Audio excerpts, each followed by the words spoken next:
जय गुरुदेव बच्चों, good morning. Now today I will start the remaining part of the banking chapter.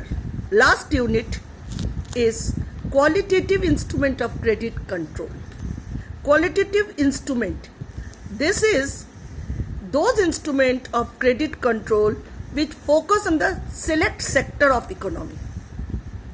Okay यहाँ पर भी हम इंक्रीज और डिक्रीज सप्लाई ऑफ मनी से किस तरह से इन्फ्लेशन को डिफ्लेशन को हम कंट्रोल करेंगे, इस पर पढ़ेंगे. इसका फर्स्ट कैटेगरी है marginal requirement. What is marginal requirement? The marginal requirement refer to the difference between current value of the security offered for the loan and value of loan granted. Listen carefully. Current value of the security offered for the loan. मैंने suppose कि आपका एक घर है, अब उसको क्या करेंगे, मॉर्गेज रखेंगे जिसका करंट वैल्यू है 1 crore rupees and the value of loan granted, और आपको बैंक ग्रांटेड कर रहा है 80 lakhs. This is the difference of the margin requirement. The margin requirement in this case would be 20 lakhs. तो मार्जिन कितना बचा? 1 करोड़ का है, 80 लाख मिल रहा है, तो 20 crore 20 lakh. The margin requirement is, जो मार्जिन रिक्वायरमेंट है वो घटता भी है बढ़ता भी है. Supply of money need to be reduce.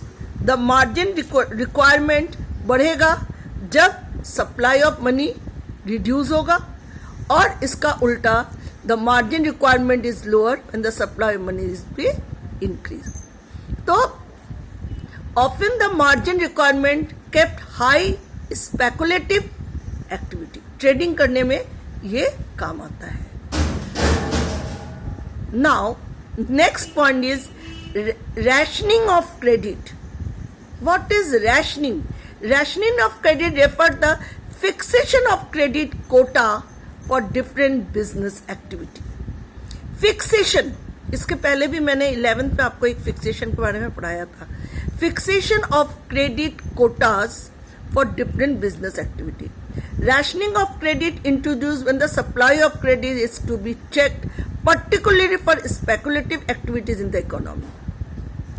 Economy में कोई एक्टिविटीज को अगर रोकना हो तब हम उस पर लगाम कसते हैं. That is the RBI fixes credit Kota for different business activity. अलग अलग में अलग अलग तरह के आरबीआई फिक्स करती हैं.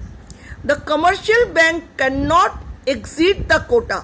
जो कोटा आरबीआई ने फिक्स कर दिया उससे ओवरसेट नहीं कर सकते.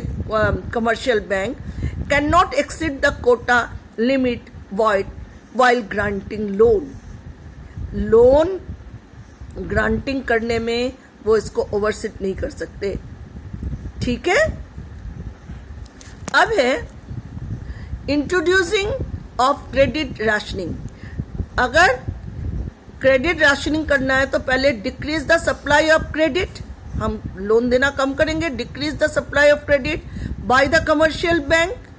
Decrease the supply of money, जब लोन देंगे ही नहीं तो मार्केट में सप्लाई मनी कम होगा, और इस तरह से इन्फ्लेशन को हम रोकेंगे. Withdrawal the credit rationing. Increase the supply of credit by the commercial bank, increase in the supply on money and control the deflation. ये जो आपको इतना कुछ पढ़ाया गया क्वांटिटेटिव क्वालिटेटिव का, ये सारा कुछ इन्फ्लेशन और डिफ्लेशन को रोकने के लिए है. And last is moral saturation. It is like rendering the advice to the commercial bank by the RBI to follow its directive.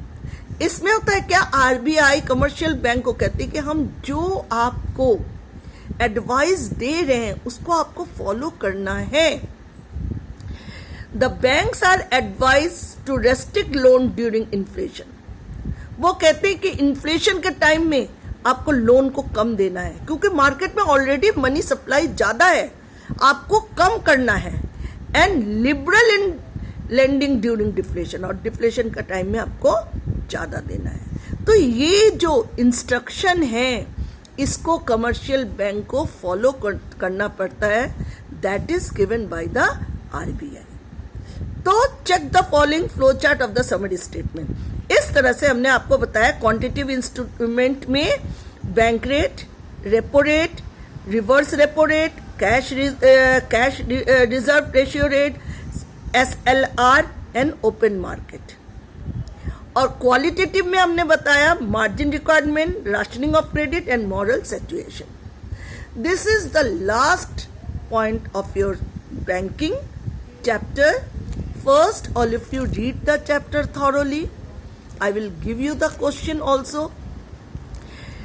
You read thoroughly and understand. If you not understand anywhere, it is your right to you ask the answer and I will give you the answer. Okay? Jai Gurudev.